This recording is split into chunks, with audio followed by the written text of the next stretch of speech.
Frosty a couple of years ago. I don't know when it was. I think it was when they didn't win the championship. But he called it. He said Shotzi's the best fucking first person shooter ever.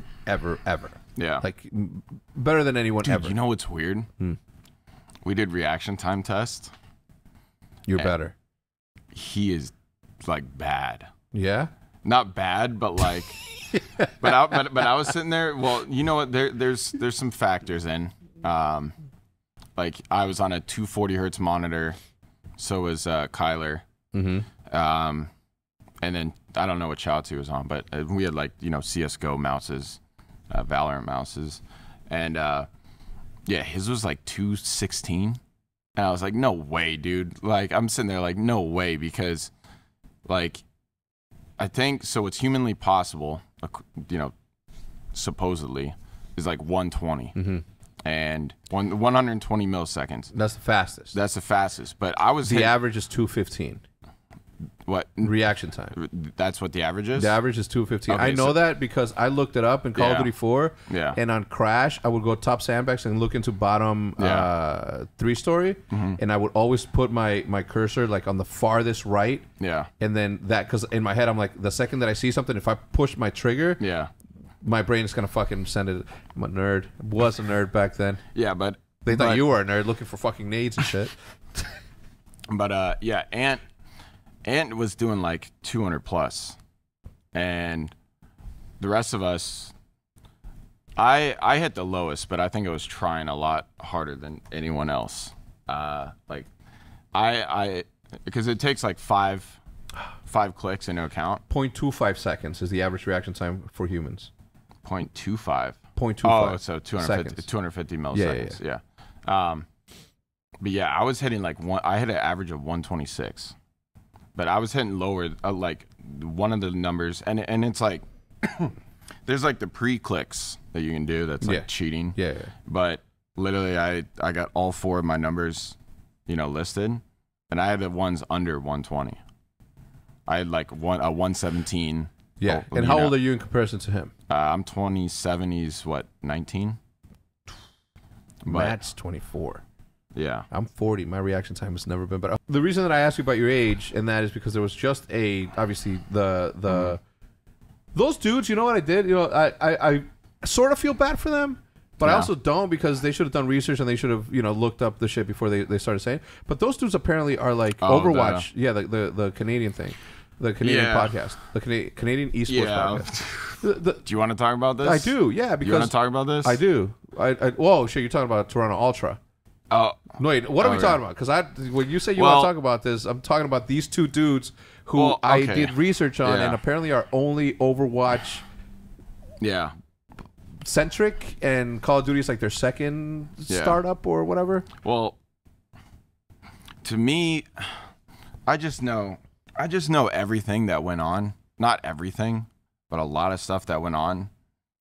And for anyone to critique anyone on that org, to me, is just shut up. Yeah. Shut up, because no one knows what they went through. Like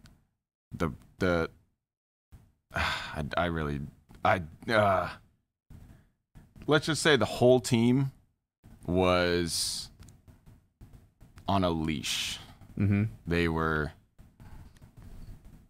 it was a bad from what I heard. Like, Brack wasn't the only one, and to me, it's just insane to me. And it's like, okay, public stuff that's out. Cammy, Kleenex, contract renewed. Why? No one's asking why. Because they were, borderline AMs that just got it picked up on a pro team for probably dirt cheap. Even though that those two players, which I think were honestly incredible. Yeah, they were really good. They were really good. Yeah. They were really good. Kleenex too, but Cammy, obviously sniper stood out. No, Kleenex would go like, he'd have crazy games. Cammy was what I thought was I thought at one point it was like me, Clay, Priest, and Cammy, best M4s in the game. And like, it's just funny that their contracts got renewed and then everyone else's didn't. And it's just convenient. because I don't know what they're getting paid, you know, but for them to not get a salary increase from going from, you know, because they're still in their or their AM to pro contracts, which are generally pretty low. Yeah. You know, they're going to be naturally low. It's your risk. Yeah. So it's just weird to me that they didn't. I'm going to play devil's advocate here from an organizational standpoint. Yeah. You invest a bunch of money into this franchise, and then you expect to be able to make... Well, let me ask you this. Yeah, go ahead. I don't know what you're going to say. Okay. All right. But if you're Cammy and Kleenex, you have another superstar year like this, what are their chances of them re-signing with you? If you're Toronto Ultra, yeah, fucking zero. Why? Because you think they're because they know they played like really well. Yeah, and they know they should be getting a salary increase. But they're not. But are they on a 2-year contract? Yeah, that's what everyone is. But I'm saying like at the end of the next year. Oh, you're saying that those two won't sign with the... Yeah, there's no shot. Yeah. No shot Joe Cicott. Yeah. You know what I mean? like that. Like that's like there's no shot, and then there's no shot Joe Cicott, which is way up there. Yeah, but Cammy and Kleenex, there's I would be amazed because they deserve an increase more than like a lot of the people that I've seen. But and this is an argument that I have with Seth all the time and with fucking players in general all the time. Like it seems kind of ludicrous to me to expect the orgs to not be profitable and that all the money should be going to the players. And I know that's not the case, right? But it seems like kind of weird to me that that's always cool. This whole like player-centric league, esports is player-centric to begin with, right? Like there's bar a few organizations that are maybe breaking even,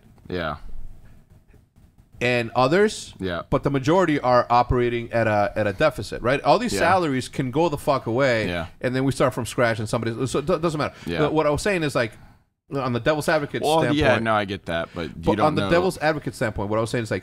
Ultra had this or whoever, fucking not Ultra. I don't want to talk about anybody's business. None of my fucking business. But we expected to get X amount of sponsorships. We were able to do it off of content and all the other shit that we do. Other people don't have the same luxury, so they are relying on home events and this, that, and the other to be able to do that. So COVID hits, fucking everybody's fucked. I've talked to Show about that. I know like a lot of the profit was going to come from the events. Well, the thing is this, is like you have people who have also been here from the beginning. Stroh was a player. I was a better player. And then we became like executives. I snuck that in. Anyway, so you know what I mean? Like I've always done the best that I could to be able to make a business out of this thing, but at the same time, like try to take care of whatever. But at the same time, when you see business people who see an opportunity to make money on this, you know, emerging sport, they sort of have this vision that is just going to be as easy as coming in and fucking, you know, making shit fucking work. And there's a lot of nuances that go into the esport that don't necessarily reflect the same way that all the intangibles don't reflect on the scoreboard. They don't reflect on the balance sheet. So no, I get that. I mean, there's probably a whole bunch of stuff that, you know, comes into play. On how to like profit off of all this, you know. It's just, I don't know. It's just tough because at the end of the day, they're like I'm going to tell you my rule in esports.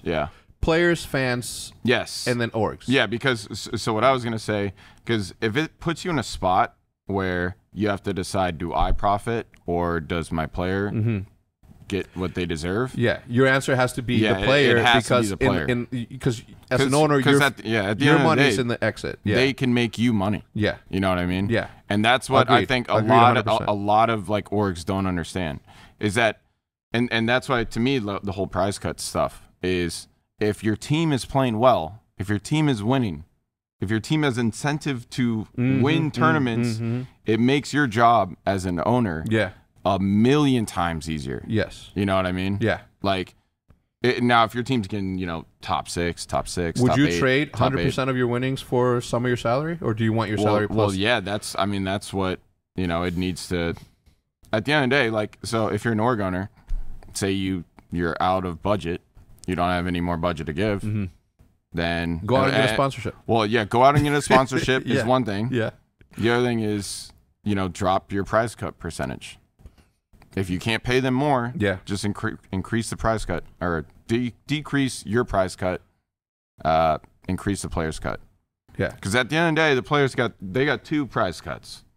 They got the org and the tax man, the mother loving IRS. Yes. That's why Texas is so fucking. Imagine winning. Wait, so where was this based on? Like, if you won the championship here in Texas, does that mean that you claim it as here, or was that a California prize pool? This year, what, champs this year? Yeah. Because I hope it wasn't in Cal. Shit. Think about that. Don't piss me off. I'm not trying to. I'm just trying to raise awareness, buddy. No, but